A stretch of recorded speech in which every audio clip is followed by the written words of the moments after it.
Alright, so here's the deal. I know after last week you guys want me to come on here and bash our Philadelphia Union. And granted, they did not play well, but here on DOOP by the River, guys, there's one thing I will not do. I will critique the Philadelphia Union. I will call them out when they are wrong, but I will never bash my team. And I will never be a Negadelphian, especially after the year we had this year. One thing I will not do is be negative, especially right now when we have the playoffs in 2 weeks. Now, Philadelphia just finished off a match that, let's be real, we all want to forget. But here on DOOP by the River, we still have to review this match.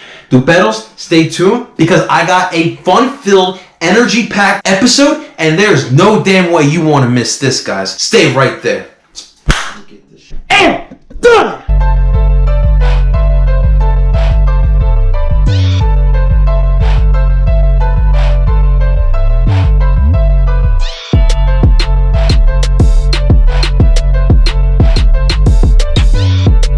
And welcome everyone to DOOP by the River, the show where we follow everything Philadelphia Union with me, El Parceo Philly. And if this is the first time you're tuning in, or if you're returning back to DOOP by the River, I just want to say thank you for tuning in. But please, we are trying to grow this channel, and the goal is we're trying to hit 100 subscribers by the end of this year. And so far, we are only 7 subscribers away from reaching our goal. But please, I could use your guys' help. Help me by subscribing to the channel, hitting the bell button for notifications, and sharing this channel as well as this video to help us get to our 100 subscriber goal. But that is right, the Philadelphia Union just finished off their match against the Columbus Crew. And for a lot of us here, Union Nation, we want to forget about this match. But we still have a job to do. We still have to review this match. And we have to look forward to our season finale, which is a huge treat for all of us. Now, going into this match, the Philadelphia Union did not have a week that, they wanted to remember. But what we have to remember, our boys played 3 matches in 8 days, all on the road. Started with the New York Red Bulls up in North Jersey 2 Sundays ago. Last Wednesday, we had to travel from Philadelphia to San Jose, a cross-country travel, and then finished the week in the Midwest against the Columbus Crew. Now, there is no team in the world. You can even look at Real Madrid, you can look at Manchester United, Man City, what doesn't matter. There is no team doing a fucking travel like that. And not to mention, there is absolute no charter flights. So the Philadelphia Union essentially are riding like me and you on a plane to a match that has first round bye implications. Guys, what the fuck is going on? We have all in Union Nation have discussed our frustrations and just asking why it is Jay Sugarman doesn't see necessary that our team travel the way they are supposed to. This is a team that was in first place for pretty much the whole season, and you can't repay these guys by giving them proper traveling that they deserve. Bullshit, Jay Sugarman. It's bullshit. But enough of the off-the-field politics. Because at the end of the day, we still had a match to play, and we still had first place on the line here. With 2 matches left, and a crucial match on the last day of the MLS against NYCFC. And this is a Columbus Crew team that, yes, have been unbeaten in the last 10 matches, but got eliminated last week on a last-second goal by the Vancouver Whitecaps. But enough about that. Let's dive into the formations and the starting 11 we saw for the Philadelphia Union against the Columbus Crew. And the formation, again, I was correct. In the San Jose match midweek, we saw the 4-4-2 diamond make a return.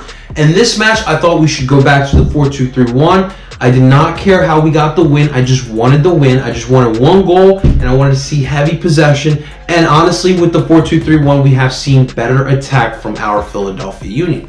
Let's start off with the starting goalie, and there was no surprise there, and it was Andre Blake. Unfortunately, had a match to forget. 2 goals that, on most days, Andre would have stopped. Could have used a little help from his back line, but Andre, man, he's going to regret those 2 goals. But again, I will not fault this loss on our boy Andre Blake. But let's talk about that back line, because starting from left to right, we had Kai Wagner, Mark McKenzie, Jack Elliott, and Ray Gaddis. Now, Mark McKenzie was definitely a surprise start for me. I didn't think he would be back for the end of the regular season after getting injured in the Red Bull game, but his hamstring seemed to be fine, and he was able to start out there. Had a solid match, but along with the rest of the back line, just some sloppy play in the second half there. Jack Elliott again as well, some sloppy play. And just overall, I just saw too much walking. It's just not a dominant performance like I usually see from my back line. All 4 of these guys could have had a better match, in my honest opinion there. All right, let's move on to the midfield. Again, 5 midfielders here. With the 2 central defensive midfielders, we had Harris Medunian on the left. On the right, we had our captain, Alejandro Bedoya. The top 3 midfielders, we had Brandon Aronson, Jamiro Monteiro, and Fafa Pico. Now, I got this midfield right, but let's start off with the bad news here, and that was Alejandro Bedoya going down right before halftime with a quad injury on a non-contact play, which is always concerning when a player gets a non-contact injury.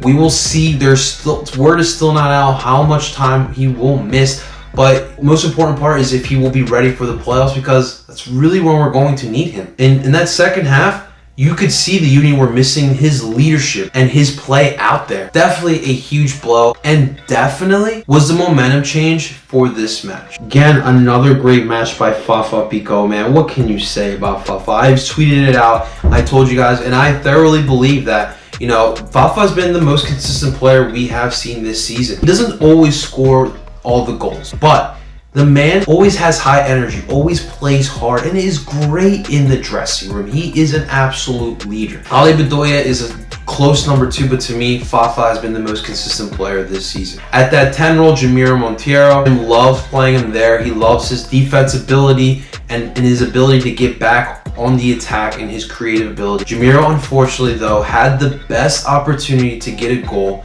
in the 65th minute, which would have put the Union up 1-0, and we could have bunkered down. But he just missed it. Like, Elsinho put the ball in the center of the box, in the spot where only Jamiro could put it. He had no one around him to put the ball in the back of the net, but he just couldn't, and that honestly would bite us in the end. Brandon Aronson would also have a pretty quiet performance. Not a good week for him as well. Up top, we had the friendly striker, Kasper Shabilko. Unfortunately, Kasper couldn't get his magic today. He couldn't get a goal in this match. He's been our leading goal scorer, but unfortunately, it just wasn't working for a lot of Union players. Jim Kirchie got the substitution started in the 60th minute when Elsinho would come in for Brandon Aronson. And to be quite honest with you guys, Elsinho is no longer a secret weapon. Everyone knows what the Union want to do when Elsinho comes on, and teams have finally prepared for it. You can clearly see teams have definitely been bunkering down and also been getting physical with Elsinho too, and that has been the blueprint of stopping this Elsinho-led Union attack. In the 77th minute, Marco Fabian would come in for Fafa Pico, hoping that he would create a spark on the attack. Wasn't the case. Just like most Mexicans who play in Columbus, not much success. All right, let's get to the match. And I'll be completely honest with you guys. The past 2 weeks have been very excruciating for me work-wise. I'm putting in some serious hours in my other jobs and also trying to keep up with a YouTube channel. So Sunday was a day for me to relax and just have fun. So I did watch the match, but I watched it on my phone, and I was only able to watch the first half, and I picked the wrong half to watch. It was a snooze fest, guys. It was a pretty boring first half. Not much was going on. No one really could get anything together. And like I said, in the 44th minute is when things went downhill for the Union, because Alejandro Bedoya would go down with that quad injury and would have to leave. And that's when Warren Craval would come into the match. And then at halftime, literally was the story of the match. There was actually lightning around Mount Pyre Stadium in Columbus, and there was a delay that would be a little under an hour, but it was still enough time for, you know, players to tighten up. And in that time, the Union found out that NYCFC lost. That gave them the opportunity, if they took care of business the second half, to make that last game against NYCFC an absolute great match on decision day. In the second half, without their captain, the Union went out there and started off hot. They looked good in the first 15 minutes. Jamiro Monteiro even had the best opportunity in this match. But then in the 69th minute, Columbus Crew would snatch the soul of Philadelphia Union Nation. Off a corner kick, Columbus Crew would get the ball back and would go on a quick counter attack. This was probably the most frustrating play of the match for the Union, because there's absolutely no reason why on a corner kick should you allow a team to go on a quick counter attack and take advantage of you. Guys, Peru got 4 guys up on our end, and there was only 2 defenders in our end. Now, how the hell does that happen? How does that happen? Guys jogging down the field when Columbus is not playing games and are going on a quick counterattack. And then when you get into the box, you got Ray Gaddis trying to take on Jonas, and then Jack Elliott getting in Ray Gaddis' way. Jack could not get a foot in front of the ball, and Mark McKenzie couldn't do anything either. Andre Blake did his best, but had an uncharacteristic miss of a save, and that would put Columbus up 1-0.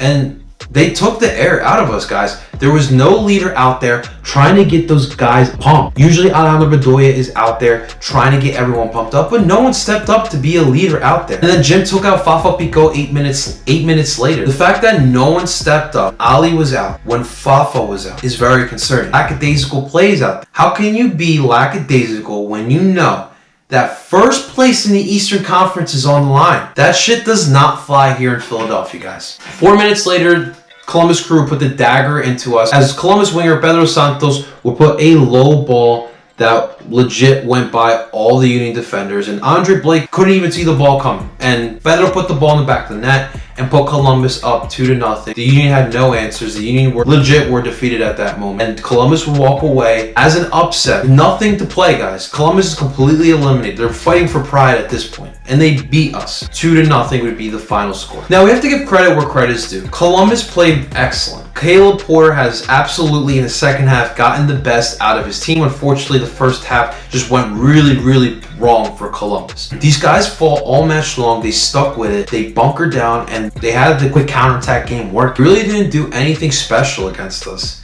They just outworked us, to be quite honest with you. That's something that you really can't say when you play the Philadelphia Union. The Philadelphia Union all year long have worked extremely hard. Have been one of the most hardest working teams in the MLS. But without their leader, that wasn't the case for the Union. When you look at the stats, you really just want to throw up. Because Columbus had 12 shots with 7 of them on target and 45% of possession. While the Union, 10 shots, 3 of them on target, and 55% of possession. Again, the Union could not do anything when they had the ball, and that is absolutely concerning. Now, when we look at these standings right now, NYCFC got the first seed. They have home field advantage throughout the playoffs, and we will see what happens in the playoffs, because as of right now, the Eastern Conference runs through Yankee Stadium, but there is a but. If the New York Yankees get to the World Series, New York City Football Club will not have a home field. We will see what will happen. We will see if they get to that point, but it looks like if that happens, Citi Field will be the other option for NYCFC. So we will see what kind of home field advantage NYCFC will have. But in second place, Atlanta United are just ahead of us.